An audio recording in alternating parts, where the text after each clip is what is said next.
Good morning, everybody. Today is Wednesday, April the 15th, and it is Easter Wednesday as we continue the glorious celebration of our Easter. Today, usually, is also Tax Day, your parents' favorite day of the year.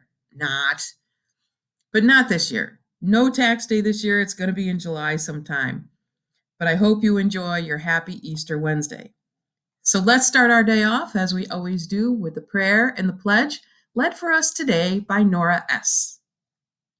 In the name of the Father, and of the Son, and of the Holy Spirit, amen.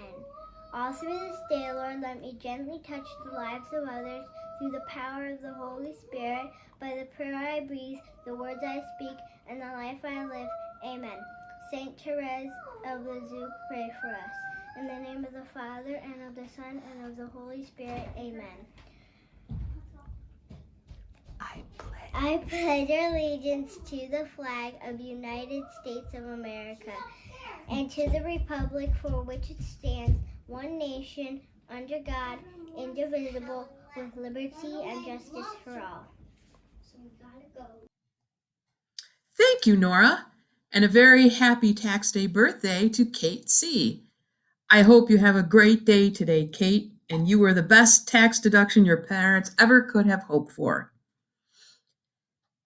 Thank you for all the pictures you've been sending in for our friends over at St. Joseph's Home.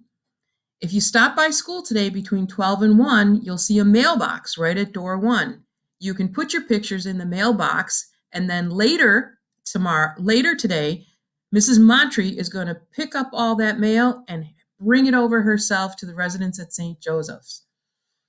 I know you guys have been doing a lot of work, and even the teachers have been getting in on it, inspired by all the good things you are doing. So thank you for all your work. Don't forget, drop off your pictures today between 12 and 1 at door 1 in the special mailbox. So in today's gospel, we hear about the story of the road to Emmaus. And this gospel is one of my favorite gospels. And there's a lot of reasons for that, some having to do with happy memories when I heard this gospel every year.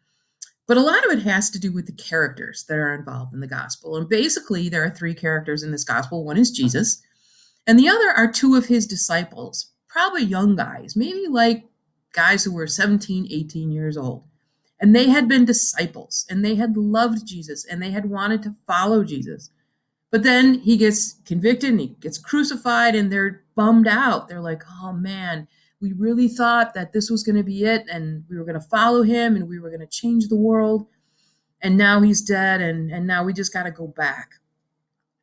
So they are talking to each other about this, and they're all bummed out, and they're talking to each other. And all of a sudden, Jesus shows up and says, hey, what are you talking about? And they start telling him, oh man, we're just bummed out because of Jesus and all that. And Jesus says, well, what do you mean, Jesus?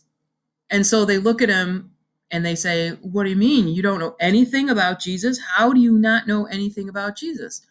And so then they tell him everything that had happened, that he had cured the sick and he had raised the dead, and he talked about love and kindness and helping people. And then all of a sudden he gets killed, and now we're just bummed out because it's all lost.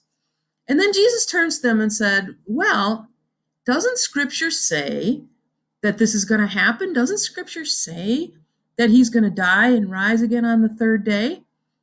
And they're stunned. They're like, well, yeah, the Scripture does say that. And they're just shocked, and they ask him, tell us more. And so Jesus keeps telling them more and more and more. And then they come to a fork in the road, and they start turning to the right to go to Emmaus, and Jesus pretends like he's going to go left. And they say to him, no, wait, can you come with us? Stay with us. We want you to stay with us. We want to hear more. We want to be with you. And so Jesus says, okay, I can do that. So he stays with them, but it comes to be nighttime, and they sit down to have their dinner. And then what does Jesus do? Well, basically, Jesus says Mass for them. He breaks bread with them, and he gave it to them. And when he hands them the sacred bread, their eyes are opened, and they recognize that it is their friend, Jesus. And they get all excited, and poof, Jesus vanishes. Now, rather than saying, wow, that was awesome, we got to be with Jesus, you know what they did? They said, oh my gosh, we have to go back. We have work to do. We have to go back and be disciples of the Lord. So even though it was night, even though they'd been walking all day and they were really, really tired, they turned right back around and walked all the way back to Jerusalem.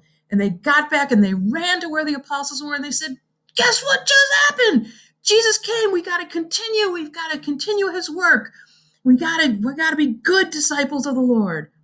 So why do I like this gospel so much? Well, I like it because of the characters, but I like it because Jesus and these guys are telling us exactly what we have to do, is that we have to go spread the good word about Jesus in our regular lives, no matter what we're doing.